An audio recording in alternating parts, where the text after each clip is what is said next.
Hello and welcome to From the Mic Stand. We've just seen the live set from Yopo. It's been an absolute treat to have them live on the show. So guys, great to see you live, to see you debut some new tracks. Now for no people who don't know much about Yopo, just want to introduce yourselves. As a band, we are Yopo. My name's Ewan. I'm Ian. I'm Josh. And Chris. And together we are Yopo! Yopo. And as a project, we have been going for a very long time, I guess in my world. I think 5-6 years. It started as a solo project and Yopo was a pseudonym. And then it became a duo and Chris became involved. We turned into a trio and then quickly became a quartet. That's where I came from. And this is the final lineup now, I think. What do you think? I think we need a keyboard player. We need a keyboard. No. They take up too much room. Worse than drummers.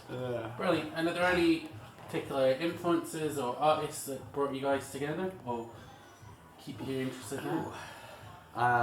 That's a good question. That's a really good question. I mean, as things started, and as you introduced us at the very start, Mike, was as a grunge blues band. I think we've probably shifted that one off now. We probably just call ourselves alternative rock because there are so many influences. It spans from the hip hop, metal, jazz, funk as much as it does the blues and the grunge now. And I think all of us kind of bring our own selective tastes. Backgrounds. Yeah, and it becomes this melting pot that somehow works together. I think we've all got real crossovers where we all like the same stuff, but we all have vastly different tastes in kind of our favourite music. I think that all works. of us Yeah, will that's listen true. to anything, just about, at least once. Yeah. There's no genre that I'll just refuse to listen to. Sure. I agree, I'm the same. Yeah, and therefore what comes out of that is what you've heard. I think, it is its own very authentic, I would say, I would kind of hope. sound. I would hope, yeah. I would hope that that's what Fake it all. Now you said it started out as a solo project, but how do the songs come together these days? How do they build into what we see live? Brilliant question. Yeah. Well, it used to be the case that I was the main composer, and I guess still that is kind of the seed, but more and more we work as a collaborative. Starting to do that now. Yeah, and coming out of lockdown especially, it became a case of how can we make these songs our own as a band? Yeah. Tightening things up, the ideas come from everywhere now, I think, and that's why we sound the way we do, and that's, I think, why we like what we're doing. Yeah, that's a good point. Savannah, so the last song we did, is the first song that we've collectively, Ewan came with the main riff and the lyrics and the broad structure for it, but the way the pulse changed in it, the little catches and hooks in there, were the first time we've, as a band, really written something. And the arrangement is, it's the band. Everybody puts something into that one, so it feels like the first song from my perspective that is owned by the band. Right. Cool. Yeah, it's the first time we've played a song about 80 times. over and over again. And it's changed 79 of them. Yes. We had to stop at some point. It was getting too ridiculous. And you're saying live it's completely different again, because that was quite a stripped back version of it all? Yeah, it's Yeah, normally very quite heavy. It's actually it is very heavy actually. Yeah, I mean we're warming up for Swanload, which is the Yopo set is on Saturday. The Saturday coming, the 28th, I want to say, at the Swan with Two Necks. And we are headlining the Saturday, which is great because actually Yopo started 5 years ago as the opening act of Swanload on the Oh, Saturday. brilliant. Funnily enough, on No, that yeah, day. that's- Yeah, and we've now grown to a point where apparently we're the headline act. Wendy specifically requested us. Yeah. That's awesome. And you're That is awesome. performing in 4 bands over the weekend, you guys? Me and Ian are, yeah. These two are, Busy, busy boys. I'm in 3 of those bands, and Chris is in Well, I a mean, couple. 2 of them, yeah. yeah, I mean 2. Yeah. Yeah. So a few cover bands, and then Yopo. And it's a big charity festival, the Swansea next on Saturday and Sunday. Yeah, Yes. so it's For the Stroke Association, UK. Brilliant. And you were earlier always saying you've come together. How do you write them lyrically? Because you said that Josh contributes some of the lyrics. Is it mainly just your lyrics? And where do you draw inspiration for that? I think that's just something stupid I said while I was drunk. Right. that you wrote down. I have the best conversations with Josh when he's drunk, and I get some really great WhatsApps. I know when he's been drinking, and that's like the best. That is the best conversations I have with my lead guitarist. Is over WhatsApp when he's been drinking, and we've been playing the song for a while, and I think he just contributed a line Yeah. that made perfect sense in the context of the entire song. And considering the kind of collaborative effort that we are now, Yeah. that had to go in there, and the naming rights fall to this man.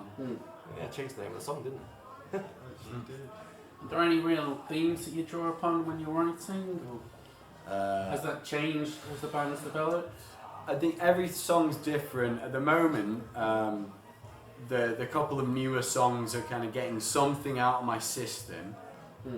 And once that's a relationship that's ended, once that's out of my system, maybe we can move on to other stuff. But I think the style has changed quite a bit, hasn't it? It just in recent, the past profoundly, few songs that we've. yeah. And I think that comes down, not so much to kind of where I am as to where we are as a band, and the inputs for each song, because one riff can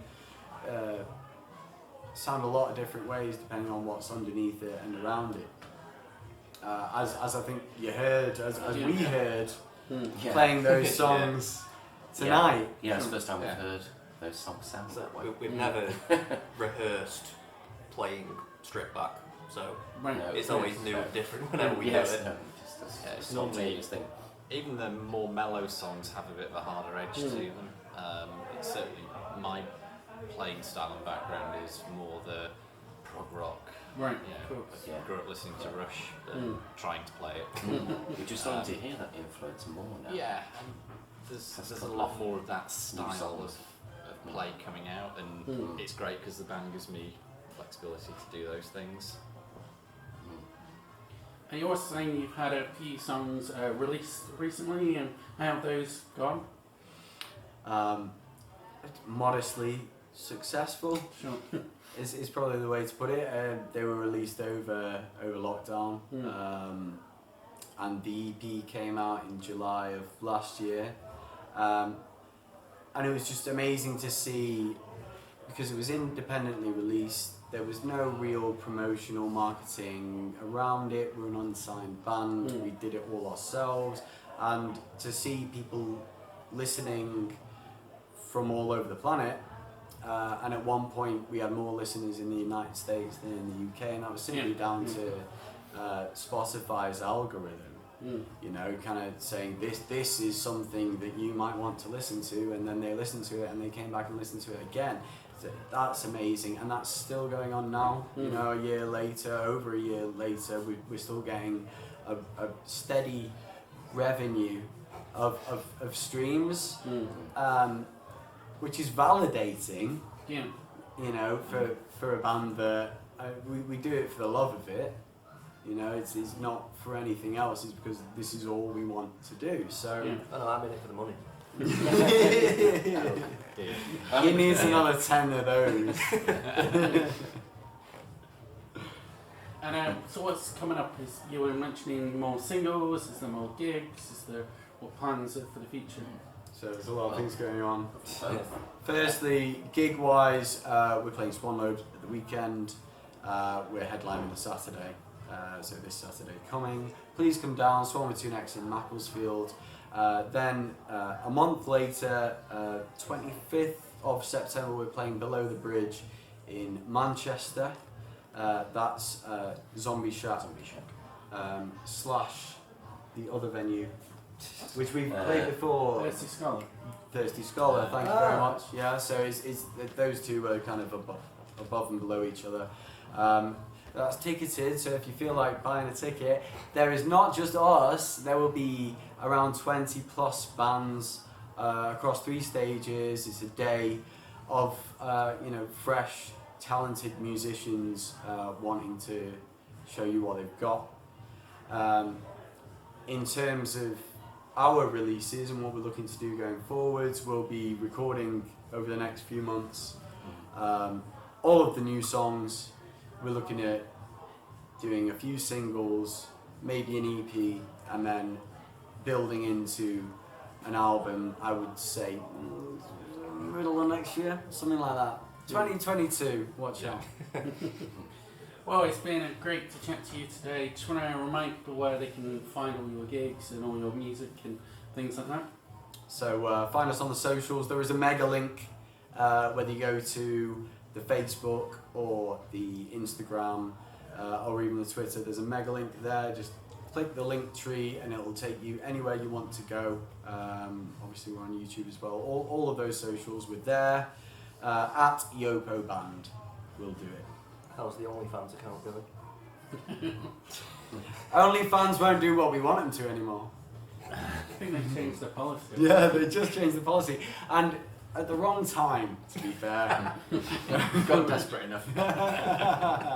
Well, yeah, it's been great to chat to you this evening, and yeah, thanks Thank you. for performing live for us tonight.